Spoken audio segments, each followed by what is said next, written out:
یوں جیسے اسے ان چیزوں کی توقع نہ ہو مجھ سے۔ میں تو سوچ رہا تھا کہ تم نخرے کر رہی ہو، مگر تم تو راضی ہی نہیں ہو مجھ پر۔ ہاں، میں کیوں راضی ہوں تم پر؟ کون ہو تم اور کس مقصد سے آئے ہو؟ میں تیز تیز چلانے لگی۔ میرے ناخن اس کے چہرے پر لگ چکے تھے اور وہ شدید زخمی بھی ہو چکا تھا۔ بڑی ہی پاک بنتی ہو تم نے مجھ سے 50,000 روپے لے کر کھائے اور اب کہتی ہو کہ تم مجھے جانتی نہیں ہو۔ اسی چیز کی قیمت ادا کی تھی اور آج تو میں خاص تمہارے لیے آیا ہوں۔ تم ایسے نہیں کر سکتی۔ میرا پیسہ کھا کر تم مجھے دھوکہ دے رہی ہو۔ میں نے کون سا پیسہ کھایا تمہارا؟ خدا کا خوف کرو، میں تو کسی کو جانتی تک نہیں اور کل بھی نہیں جانتی۔ تم یہاں آئے ہو، تمہاری ہمت کیسے ہوئی؟ ابھی جا کر میں سب کو بتاؤں گی۔ لڑکی، زیادہ چلانے کی ضرورت نہیں ہے، میں خود چلا جاتا ہوں۔ وہ آگے بڑھنے لگا تو مجھے شک ہوا کہیں آگے بڑھ کر وہ کمرے کا دروازہ ہی نہ بند کر دے۔ میں اس پر یقین نہیں کر سکتی تھی۔ میں وہاں سے فوراً بھاگ نکلی۔ بھاگتی ہوئی میں نیچے گئی۔ نیچے جا کر میں نے سیکیورٹی کے سب لوگوں کو اس بات سے آگاہ کر دیا کہ ایک لڑکا ہاسٹل میں گھس آیا ہے، لڑکے کو پکڑنے کا بندوبست کیا جائے۔ میں نے وارڈن کو بھی ساری بات سچ سچ بتا دی۔ وہ کہنے لگی کہ میں نے تمہیں پہلے ہی کہا تھا اپنے کمرے کا دروازہ بند کر کے رکھا کرو۔ میں نے کہا میں نے تو دروازہ دستک دینے پر کھولا تھا، بلا وجہ نہیں کھولا تھا۔ وارڈن نے کہا کہ میں اس سارے معاملے کو دیکھ لوں گی، تم جا کر اپنے کمرے میں بیٹھو اور خبردار اگر تم باہر آئی تو۔ میں نے نہیں سوچا تھا کہ میرے ساتھ اتنا بھیانک واقعہ ہو جائے گا۔ میرا دل زور زور سے دھڑک رہا تھا۔ اب میں کمرے میں آ کر بیٹھی بھی تھی تو مجھے یوں لگ رہا تھا جیسے کوئی مجھے گھور رہا ہو، جیسے میں کسی کی غلیظ نظروں کے حصار میں ہوں۔ میں خود کو کوسنے لگی۔ اتنے میں دروازے کے باہر ایک لڑکی آ کر کھڑی ہوئی۔ اس نے دروازے پر دستک دینا شروع کر دیا۔ میں دروازہ نہیں کھولنا چاہتی تھی مگر وہ میری محسنہ تھی۔ اس کا نام نبیلہ تھا۔ میں نے دروازہ کھولا تو وہ سامنے ہی کھڑی تھی۔ نبیلہ، شکر ہے کہ تم آ گئی، میں بہت پریشان ہو گئی تھی۔ میرے کمرے میں ایک لڑکا گھس آیا، تمہیں پتہ ہے؟ ہاں پتہ ہے۔ بیزاری سے وہ میرے کمرے میں داخل ہوئی اور نیچے بیٹھ گئی۔ تم تو بالکل ہی جاہل نکلی ہو، میں نے سوچا نہیں تھا کہ تم اتنی جاہل نکلو گی۔ نبیلہ کی بات سن کر میں مارے حیرت کے اسے دیکھنے لگی۔ یہ تم کیا کہہ رہی ہو؟ تم مجھے جاہل کہہ رہی ہو؟ تو کیا وہ پڑھا لکھا عالم تھا جو رات کے وقت میرے کمرے میں گھس آیا؟ تمہیں پتہ ہے اس کی نیت کیا تھی؟ ہاں، میں بھی جانتی ہوں کہ اس کی نیت کیا تھی۔ اس کی بات جان کر مجھے مزید حیرت کا جھٹکا لگا۔ نبیلہ، یہ تم کیا کہہ رہی ہو؟ اگر تم اسے جانتی ہی تھیں تو پھر تم نے اسے میرے کمرے میں کیوں بھیجا؟ تمہیں سب پتہ لگ جائے گا۔ فی الحال تم جاؤ، پولیس اسٹیشن جاؤ اور جا کر اپنا بیان ریکارڈ کروا دو۔ کیا مطلب؟ پولیس اسٹیشن کیوں جاؤں؟ تو کیا تم اس لڑکے کو سزا نہیں دلوانا چاہتی جو رات کو اچانک تمہارے کمرے میں گھس آیا؟ اسے بھی تو سزا ملنی چاہیے۔ نبیلہ ایک طرف تو اس لڑکے کی حمایت کر رہی تھی، دوسری طرف وہ یہ چاہتی تھی کہ میں پولیس اسٹیشن جا کر اس لڑکی کی رپورٹ درج کرواؤں۔ کیا نیچے پولیس آئی ہے؟ پولیس کیا تم تک آئے گی اب؟ چلو میں تمہیں لے چلتی ہوں، پولیس کی گاڑیاں کھڑی ہیں، تم اس میں بیٹھو اور تھانے چلی جاؤ تاکہ تمہارے اس معاملے کا ایک اچھے خوش اسلوب طریقے سے اختتام ہو سکے اور آئندہ کوئی تمہیں تنگ نہ کرے۔ نبیلہ مجھے لے کر نیچے جا رہی تھی کہ وارڈن کی نظر ہم دونوں پر پڑ گئی۔ وہ مجھے کرخ نظر سے دیکھ کر بولی، تمہیں میں نے منع کیا تھا نا کہ تم اس لڑکی کے ساتھ دوبارہ مجھے نظر نہ آؤ، پھر تم ابھی کہاں جا رہی ہو، وہ بھی رات کے اس پہر؟ وارڈن مجھ پر چلاتے ہوئے بولی، میں تو ان کے ساتھ جا رہی تھی۔ نبیلہ نے مجھے کہا ہے کہ پولیس اسٹیشن میں اس لڑکے کی رپورٹ درج کرنی ہے۔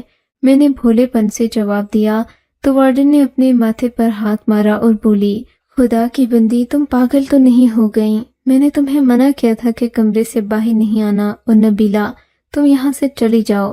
کیا آج کل تمہاری اپنی دکان نہیں چل رہی جو تم اس لڑکی کے پیچھے پڑ گئی ہو؟ مجھے اس لڑکی کی ضرورت نہیں، میں اکیلی ہی کافی ہوں۔ نبیلہ یہ کہہ کر وہاں سے چلی گئی۔ وارڈن نے میرا ہاتھ سختی سے پکڑا اور مجھے باہر لے آئی، مجھے کھڑکی کے پاس لا کر کھڑا کیا۔ باہر دیکھو، تمہیں کیا نظر آ رہا ہے؟ میں نے دیکھا تو باہر کچھ بھی نہیں تھا سوائے ایک کالے رنگ کی بڑی سی گاڑی کے۔ یہ تو گاڑی ہے، کیا تمہیں کہیں سے بھی یہ پولیس کی گاڑی نظر آتی ہے؟ وارڈن نے مجھے دھکا دے کر پوچھا تھا۔ نہیں تو یہ تو عام گاڑی ہے۔ اب تم دیکھ لینا اس گاڑی سے نکلے گا کون۔ 2 منٹ تک یہیں بیٹھ کر انتظار، اور وہی لڑکا نکلا جو تھوڑی دیر پہلے میرے کمرے میں آیا تھا۔ میں یہ دیکھ کر حیران رہ گئی کہ یہ وہی لڑکا تھا جو میرے کمرے میں آیا تھا۔ وہ ادھر ادھر دیکھ رہا تھا جیسے کسی کو ڈھونڈ رہا ہو۔ اس کی نظروں میں انتقام چھلک رہا تھا۔ اسے دیکھتے ہی میں کانپ گئی۔ میں پیچھے ہٹی۔ وارڈن نے میرا ہاتھ پکڑا، مجھے اوپر لے کر گئی، میرے کمرے میں آئی، کمرے کا دروازہ بند کیا، دروازے کو کنڈی لگائی اور میرے سامنے بیٹھ کر بولی، لڑکی، میں تمہیں کتنی بار سمجھاؤں کہ یہ ہاسٹل نہیں ہے، یہ تو ایک چکلا ہے۔ مجھے یہ بات کہتے ہوئے شرم آ رہی ہے، لیکن کیا کروں، یہاں کی لڑکیاں علم حاصل کرنے کی بجائے خود کو سستے داموں بیچنے آتی ہیں۔ تمہیں بھی اس لڑکی نے 10,000 روپے کے بدلے خریدنے کی کوشش کی۔ مجھے پتہ چل چکا تھا کہ تم نے اسے پیسے لیے ہیں، مگر میں یہ نہیں جانتی تھی کہ نبیلہ اس حد تک گر جائے گی کہ ان پیسوں کے عوض تمہیں بیچنے کی کوشش کرے گی۔ خدا کے لیے اگر تم آئندہ محفوظ رہنا چاہتی ہو تو ایسی لڑکیوں سے دور رہو۔ سن کر میرے قدموں تلے سے زمین نکل گئی۔ میں سوچ نہیں سکتی تھی کہ معصوم نظر آنے والی نبیلہ اپنے کردار میں اتنی ڈھیلی ہوگی۔